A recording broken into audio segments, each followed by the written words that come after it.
19ஆம் நூற்றாண்டில் தென்னிந்தியாவில் சாதி ஒடுக்குமுறை உச்சத்தில் இருந்த காலம். அந்த இருளின் நடுவில் தாழ்த்தப்பட்ட மக்களை எழுப்ப ஒரு ஆன்மீக சக்தி தோன்றியது. அவர்தான் ஐயா வைகுண்டர். ஒரு சாதாரண மனிதராக பிறந்தவர். ஏன் மக்கள் அவரை கலியுக அவதாரம் என நம்பினர்? ஏன் அவருக்கு சிலை இல்லை? அவர் செய்த சமூக மாற்றம் என்ன? இதையெல்லாம் முழுமையாக பார்க்கலாம். 18 மற்றும் 19ஆம் நூற்றாண்டுகளில் கேரளம் பல ஜாதிகளால் பிரிக்கப்பட்ட சமூகம். பார்ப்பனர்களில் உயர்ந்தவர்களாக கருதப்பட்ட நம்பூதிரிகளின் ஆதிக்கம். நம்பூதிரிகளும் நாயர்களும் வெள்ளாளர்களும் இணைந்து கற்பனை செய்ய முடியாத அளவுக்கு ஜாதி வன்கொடுமைகளை நிகழ்த்திய காலம். திருவிதாங்கூர் அரசின் வரி விதிப்பு உலகில் எங்கும் இல்லாத அளவு கடுமை. குறிப்பாக நாடார்களும் ஈழவர்களும் மிகுந்த துன்பத்திற்கு ஆளானார்கள். 100க்கும் மேற்பட்ட வரிகள். 16 முதல் 60 வயதுக்குள் உள்ள ஆண்களுக்கு தலைவரி. சொத்து மதிப்பில் 40% வரி. வீட்டுக்கு ஓலை போட்டாலும் வரி. புல் அறுப்பவருக்கும் சுமை தூக்குபவருக்கும் வரி. பனை ஏறும்போது காலில் கட்டும் தலைநாருக்கும் வரி. கல்யாணத்திற்கும் வரி. கருமாதிக்கும் வரி. அதற்கும் மேலான கொடுமை. நாடார் மற்றும் ஈழவர் பெண்கள் தங்கள் மார்பை மறைக்க அனுமதியில்லை. இடுப்புக்கு கீழே முட்டிக்கு மேலே மட்டும் ஆடை. குடத்தை இடுப்பில் சுமக்க முடியாது, தலையில் மட்டும் சுமக்க வேண்டும். மொத்தத்தில் விலங்குகளுக்கு இருந்த சுதந்திரம் கூட தாழ்த்தப்பட்ட மக்களுக்கு இல்லை. இவ்வளவு தாழ கிடந்த மக்களை எழுப்ப காலம் ஒரு பெரும் சக்தியை உருவாக்கியது. அவர்தான் வைகுண்ட சுவாமி. கிபி 1809ஆம் ஆண்டு குமரி மாவட்டம் தாமரைக்குளம் பகுதியில் பொன்னு நாடார் மற்றும் வெயிலாள் தம்பதியருக்கு மகனாக பிறந்தார். சாணார் இனத்தைச் சேர்ந்த ஏழை குடும்பம். முதலில் முடிசூடும் பெருமாள் என பெயரிட்டனர். சமூக அழுத்தத்தால் முத்துக்குட்டி என மாற்றப்பட்டது. சிறுவயதிலிருந்தே விஷ்ணு பக்தி. விவசாயமும் பனை தொழிலும் செய்து சாதாரண வாழ்க்கை. 22 வயதில் கடுமையான நோய். அம்மா வெயிலாளின் கனவில் மகாவிஷ்ணு தோன்றி திருச்செந்தூர் மாசி திருவிழாவிற்கு அழைத்து வருமாறு கூறினார். அதன்படி முத்துக்குட்டி திருச்செந்தூர் சென்று கடலுக்குள் சென்றார். 3ஆம் நாள் புதிய ஆன்மீக சக்தியுடன் வெளிப்பட்டார். அந்த நாள்தான் வைகுண்டர் அவதார தினமாக கொண்டாடப்படுகிறது. தாயிடம் கூறினார், நான் உங்கள் மகன் அல்ல. சிவன், விஷ்ணு, பிரம்மா மூவரின் சக்தியில் உருமானவன். மீனின் வயிற்றில் சென்றேன். பின்னர் இந்த உடலை அடைந்தேன். மகாவிஷ்ணுவின் அறிவுரையின்படி இவ்வுலகில் வாழப்போகிறேன் என்றார். அவர் பண்டார வடிவில் காட்சியளித்தார். காவி வண்ண ஆடை, பெரிய ருத்ராட்ச மாலை, கைகளில் பிரம்பும் கமண்டலமும், நெற்றியில் வெள்ளை நாமம், உச்சியில் கொண்டை. அவரது வாழ்க்கையை விவரிக்கும் முக்கிய நூல் அகில திரட்டு அம்மானை. அதன்படி முந்தைய யுகங்களில் குரோனியின் துண்டுகள் தோன்றின. நாராயணர் அவற்றை அழித்தார். கலியுகத்தில் கலி மனங்களில் குடிகொண்டதால் நேரடி அழிப்பு இயலாது. அதனால் மனித வடிவில் பண்டாரமாக அவதாரம்.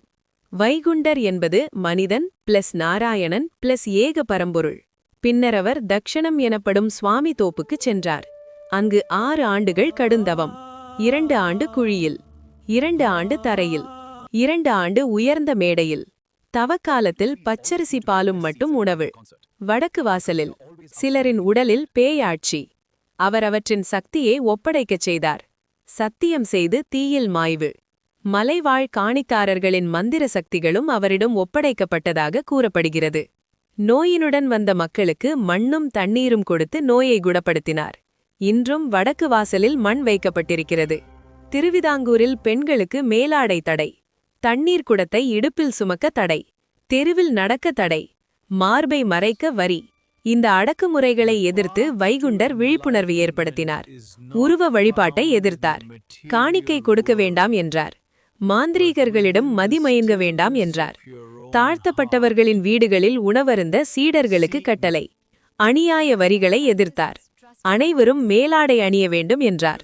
பாகுபாடுகளை நீக்கினார். அனைவரையும் ஒரே கிணற்றில் குளிக்கச் செய்தார். திருநீரை நாமமாக இட்டு தீண்டாமையை ஒழிக்க அனைவருக்கும் தொட்டு நாமமிட்டார். இதனால் மக்கள் அவரை வைகுண்ட சுவாமி என அழைத்தனர். அவரது புகழ் தென் திருவிதாங்கூர் முழுவதும் பரவியது.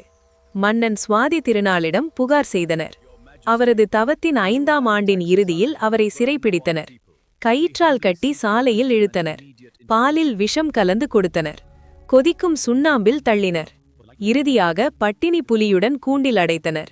புலி அவரை வணங்கி திருவடியில் கிடந்தது. மன்னன் மண்டியிட்டு வணங்கினான். திருவனந்தபுரம் சிறையிலிருந்து விடுதலை. மீண்டும் 1 ஆண்டு தவம். 12 ஆண்டு ஞான உபதேசம். அவர் உருவாக்கிய கோவில்களில் சிலை இல்லை, கருவறையில் கண்ணாடி, அதற்கு முன் விளக்கு. கண்ணாடியில் தெரியும் நீயே கடவுள், உனக்குள் சுடரும் ஒளியே கடவுள். ஆண்கள் சட்டை இல்லாமல் தலைபாகை அணிந்து வழிபாடு. சாதி அடக்குமுறைக்கு எதிரான அடையாளம்.